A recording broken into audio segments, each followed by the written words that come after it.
as a party have always believed in apprenticeships. We've always believed in valuing not just academic education but vocational skills as well. So to come to great companies like this who are employing young apprentices is a very, very exciting thing indeed. Since working here, it's increased my knowledge and my enthusiasm.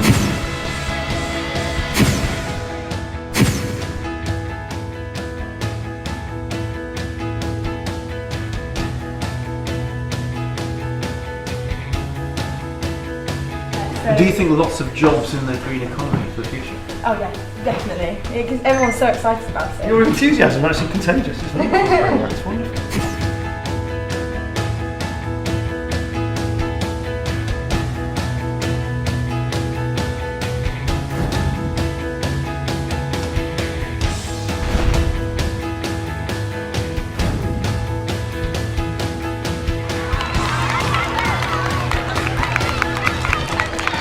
Hello, boys and girls. Good morning. When I was your age, I wanted to be an explorer.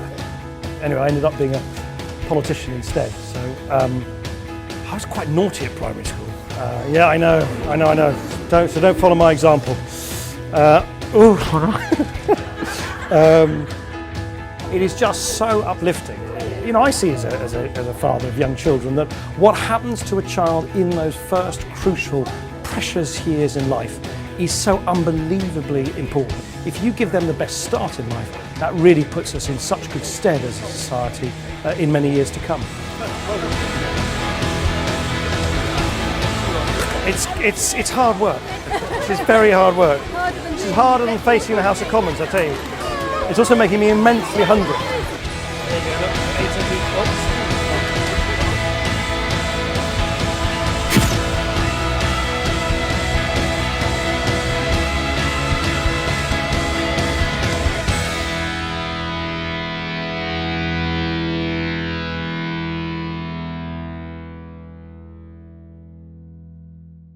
Ladies and gentlemen, please welcome to the stage Leader of the Liberal Democrats and Deputy Prime Minister, Nick Clegg.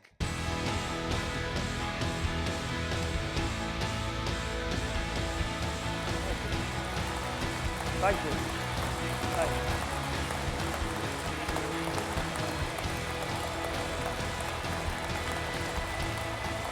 Thank you. Thank you. Thank you, friends. This year will show the best of Britain.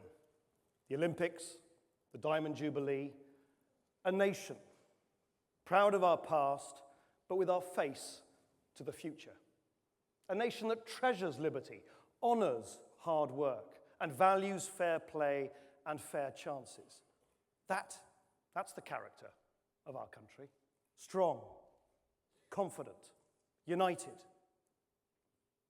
But our character as a nation is being tested, because even in this year of celebration, families are under real pressure, worrying about paying their bills, about keeping their jobs, about the future.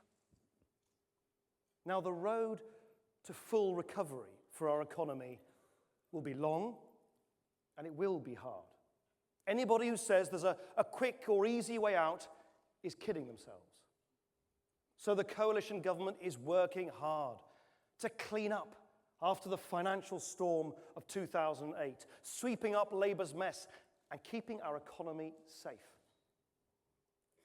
At times like these, we must pull together, not let ourselves be pulled apart. Pull together as one nation, a liberal nation, because that is the spirit of Britain.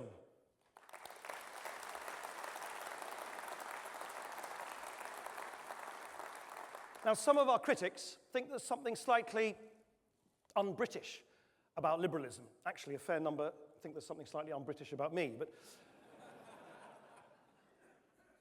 But this country, our country, is the home of liberty. And we Liberal Democrats are heirs to the great British liberal cause. And I'm proud that now in this coalition government, Liberal Democrats are repairing Labour's industrial-scale destruction of liberty.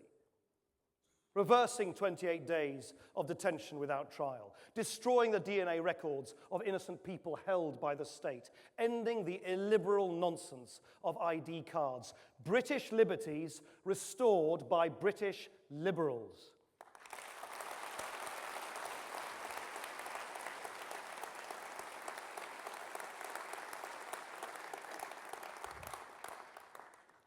Before 2015, because of us, there will be the first gay marriage and an end to child detention.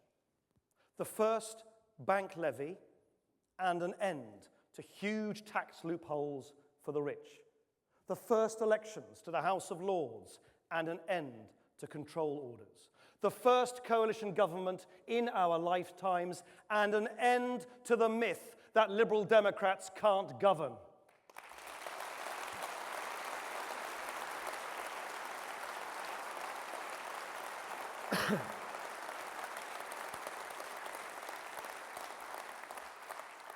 So we're governing to fix our economy.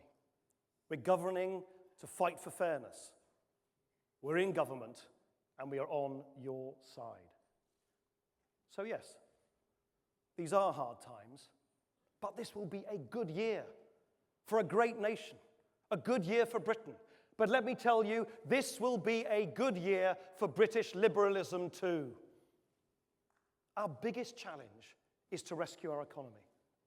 We need to sort out the financial mess Labour left us. But we need economic reform too.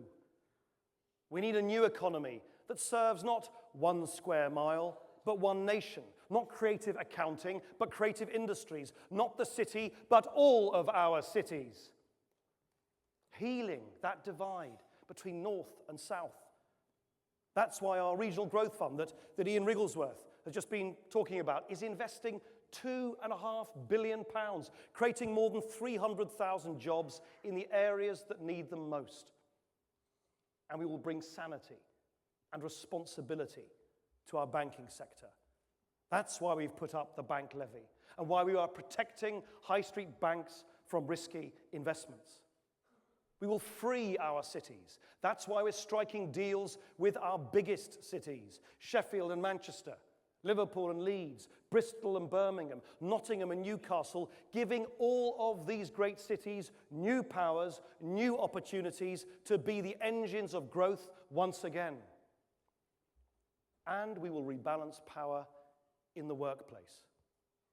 That's why I want us to build a John Lewis economy, where workers have a real stake, not capital versus labour, bosses versus workers, but modern enterprises built on shared endeavour and shared profit, an old liberal idea to build a new liberal economy.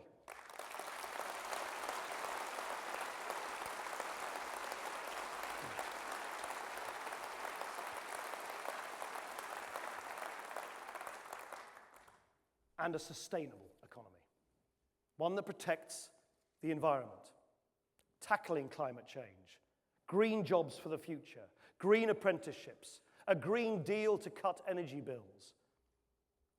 Some say we have to choose between boosting growth and being green. What a load of rubbish. Going for growth means going green. The race is on to lead the world in clean energy. The new economic powerhouses, China, India, Brazil, are competing. So the choice for the United Kingdom is simple. Wake up or end up playing catch-up. Going green is not a luxury for the good times. It is the best road out of the bad times. And our party is the Green Party of government. We have always been a Green Party. And let me tell you this, we always will be a Green Party.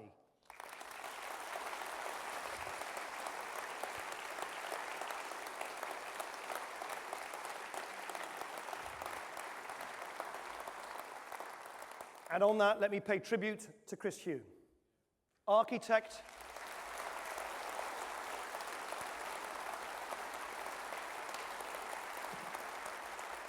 Chris has been the architect of the boldest environmental policies for a generation. The world's first green investment bank, the Green Deal, the fourth carbon budget, the success Chris delivered at the Durban Summit. Chris, on behalf of us all, thank you.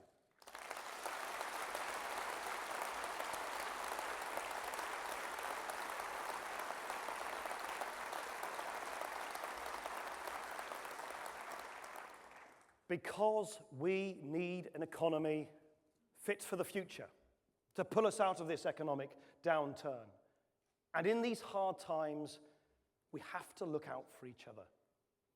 That's why I fought so hard for benefits to be increased fully in line with inflation. The biggest cash rise ever in the basic state pension, because we promised to look after pensioners, and we will.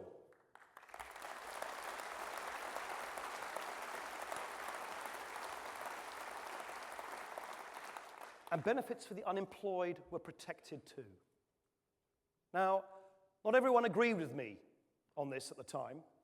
If you believed some of the stories in the papers, you'd think these benefits are unlimited handouts for so-called scroungers. But these are benefits for ordinary people, many of them laid off through no fault of their own, and who strive to get back into work. Most people who claim job seekers allowance are off benefits within 3 months. They don't all sit there waiting for the next welfare check. That is a dangerous myth that dishonors those down on their luck.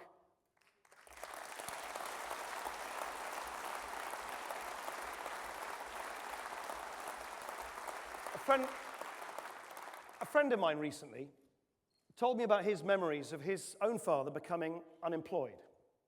His dad signed on, but every single day, he set the alarm for the same time as he did when he was in work. He got up, shaved, put on a shirt and tie, and sat at the kitchen table, working to get a job. And my friend said, "I've never been more proud of my dad." So let's never forget, unemployment benefits are benefits for people who fall on hard times, and hard times are not the moment to slash them.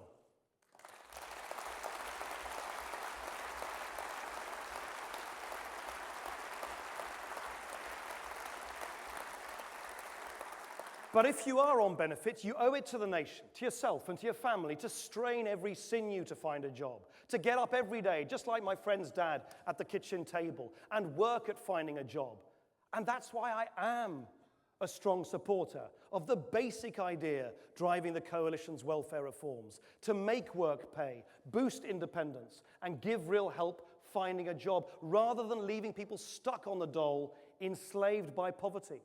That is why, in a few weeks' time, I will be launching the new Youth Contract, a Liberal Democrat drive for youth jobs.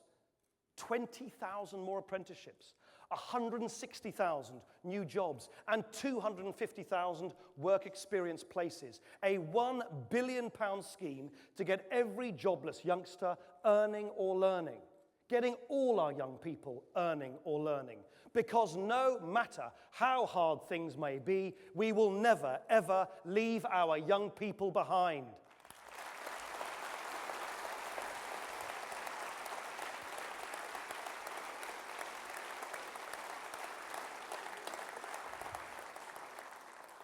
And that includes encouraging work experience.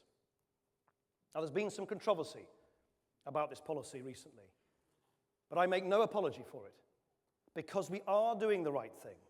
Labour's benefit rules actually penalised unemployed youngsters for getting work experience. So thousands of them ended up on the sofa, glued to the TV, cut off from the world of work, wasting time and losing hope. Our policy means young people can get up and get on, keep their skills alive, keep up the habits of a working life, and improve their chance of landing a job. Because let me tell you this, there is nothing liberal about leaving our young people to waste away on the dole.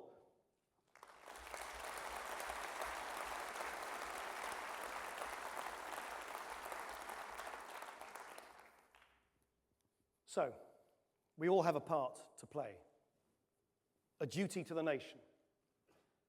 And this duty is greatest of all for those with the greatest means. Those with the broadest shoulders should carry the heaviest burden. That's basic justice, liberal justice. But that's not how it feels today. Too often, rather than paying their dues, the wealthy pay their accountants to get them out of it, avoiding tax, minimizing the amount they have to contribute. That's the name of their game, boasting about the latest wheeze for moving an asset here, a property there, a loophole everywhere, all to make the tax bill lower. Let me tell you, there are few things that make me angrier. As the unemployed struggle to find work, as ordinary families struggle to make ends meet, as young people struggle to get on the housing ladder, the sight of the wealthiest scheming to keep their tax bill down to the bare minimum is frankly disgraceful.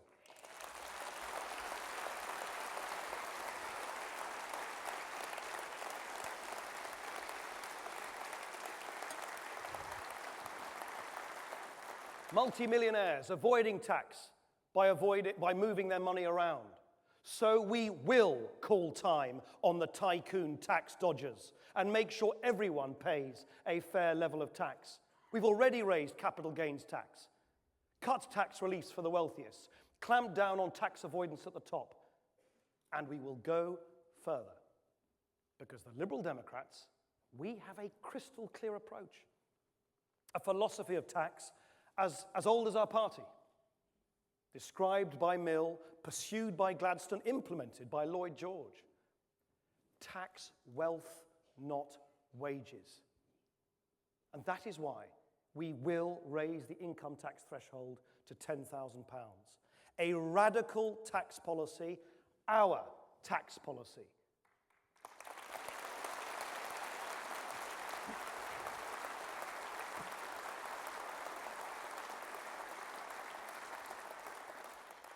From next month, 25 million people will have more money in their pocket. And over 1 million low-paid workers will have stopped paying income tax altogether. Just think about that for a moment. 1 million more workers with no income tax bill. Because of us, because of you. That's what it means to be a Liberal Democrat. Real tax cuts at a time of real need.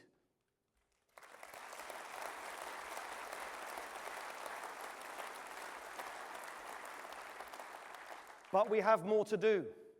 And that is why the budget in 10 days' time must offer concrete help to hard-pressed, hard-working families, a big increase in the income tax threshold, further and faster towards £10,000. Help we promised, help we must deliver in government today.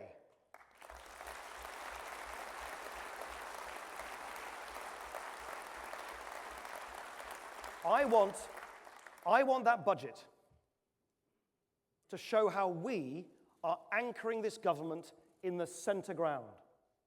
Credible, but fair. The last Labour budgets led our nation to the economic precipice, fantasy budgets issued by a party in denial, out of ideas, and abdicating any responsibility. This month's coalition budget will show the determination of both parties in government to repair the public finances, keep our economy safe, and help working families. The last big tax-cutting budget was in 1988. Nigel Lawson cut billions from the tax bills of the highest paid workers. A budget for the few, not for the many.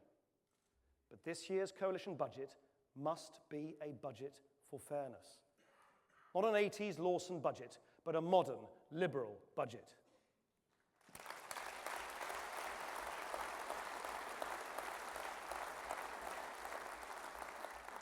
Because we need a tax system for a nation pulling together, not being pulled apart. More important now than ever, when the forces of division are so strong. In dark economic times, People can turn inwards, close their doors, look for scapegoats. Fear can breed resentment and division. Divisions between North and South, between the nations of the UK, between different races or religions, between rich and poor, even between the generations.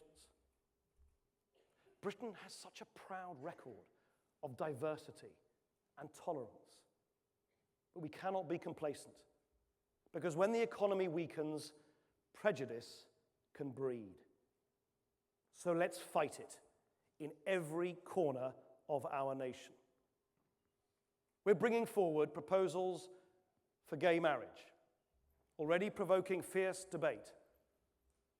Let me just say, if you are a young gay person, your freedom to love who you choose is a fundamental right in a liberal society, and you will always have our support.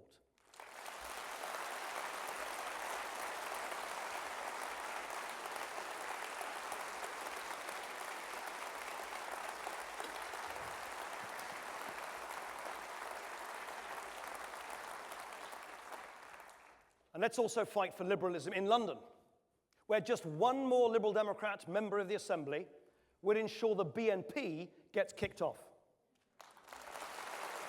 What a great moment. What a great moment for British tolerance that would be. Let's wipe away the ugly face of racism and reaction. So I call on all Londoners, vote for Brian Paddick, vote Liberal Democrat, and kick out the BNP bigots.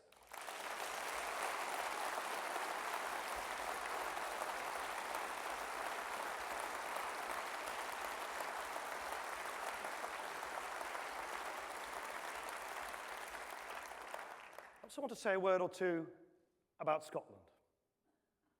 We want the Scottish people to have much more power over Scottish affairs. We, the Liberal Democrats, we are, after all, the party of Home Rule. But I also know that as nations in a united kingdom, we are better together than we would be apart. Richer, safer, stronger. Alex Salmond wants to break up the nations of the United Kingdom. I want to keep them together. He says this is a time for division. I say it is a time for unity. He wants to split us apart. I want us to pull together. It is our job as liberals to fight against the forces of division. Fight for our vision of an optimistic, open, and tolerant nation, a nation confident enough to face outwards to the world, arguing, as I will be, at the Rio +20 summit for green growth to create more jobs, engaging with emerging nations to drive free trade, supporting President Obama's drive in Korea this year to keep nuclear material out of the hands of terrorists, and becoming the first major economy to hit the UN's 0.7% target for foreign aid. Real help for the poorest in the world. Promised by us and by the Conservatives in opposition, delivered by us together in government. This is a time that demands a better politics. A politics of the national interest. And that's why I am proud of this coalition government. We have shown that two parties, two very different parties, can govern together. Never again will the political Luddites be able to say that coalitions don't work. Coalition is working. It's been tested, but it's passed the test. Take even NHS reform. Highly controversial, even here this morning. Difficult, yes. But the value of coalition has been proven. Because this is a coalition government, the health bill was stopped in its tracks and rewritten. Because this is a coalition government, competition will be the servant of healthcare, not the master. Because this is a coalition government, this is a bill for patients, not profits. It isn't a Liberal Democrat health bill, but it is a better bill because of the Liberal Democrats. A better bill because of you, a better bill because of Shirley Williams, and I would like, on all of our behalves, to thank Shirley.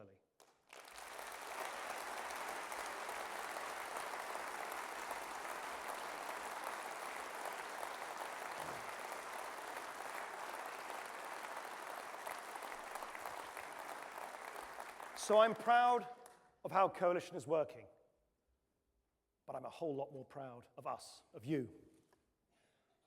The Liberal Democrats are once again a truly national party of government, the only party of the centre ground, not of the left or the right, of north or south, rich or poor, but doing the right thing for the whole nation.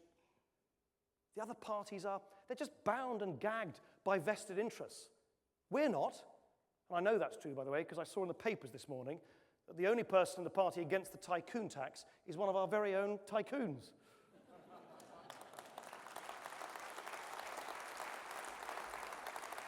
The other parties, they're hemmed into certain parts of the country. Look at the electoral map.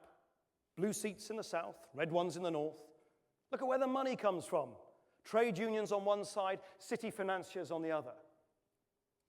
And that is why we can say today, the Liberal Democrats are the only true one-nation party. A one-nation party of the radical centre, representing all regions and nations, seeing not what divides us, but what unites us. Sound on the economy, passionate about fairness, doing the right thing and battling vested interests, challenging the status quo. For this is the timeless liberal mission, taking on the establishment when it fails the people. A more urgent challenge today than for generations, because the old establishment has failed. The 2 square miles, the City and Westminster, have failed. They failed the ordinary people of this country and must not be allowed to fail them again.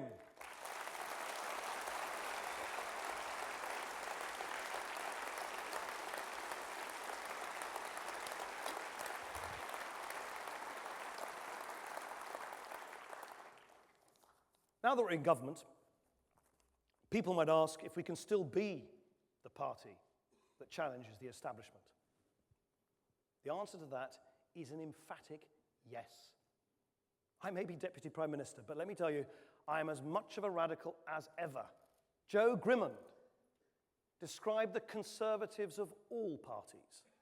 Those, he said, showed a sentiment in favour of things as they are.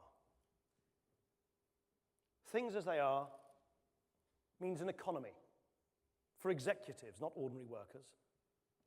Things as they are means a bank system that bankrupts our economy. Things as they are means life chances being crushed by the fortunes of birth. Things as they are means a tax system that hurts ordinary working families. Things as they are means a House of Lords stuffed with machine politicians. Things as they are means political parties kowtowing to media moguls. Things as they are just won't do anymore, and we are in politics to change them.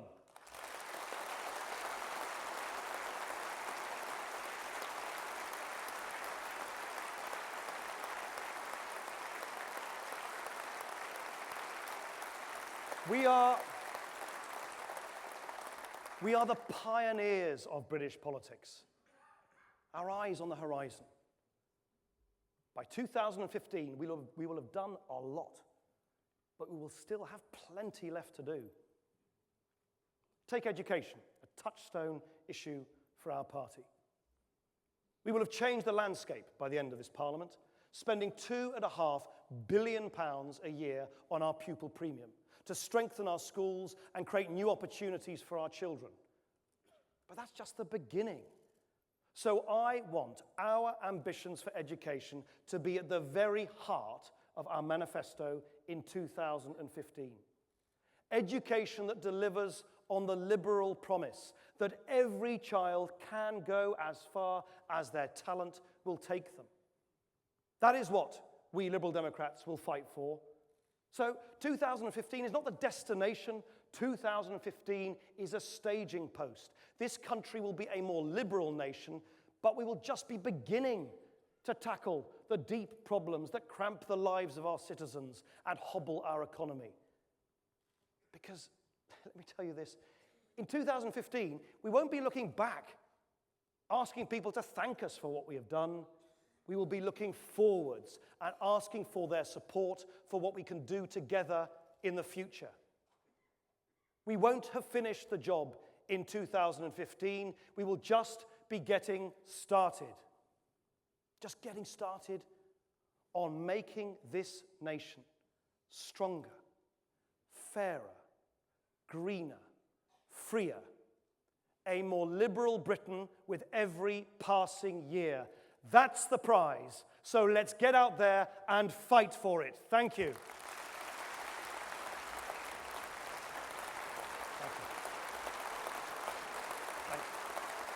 Thank you.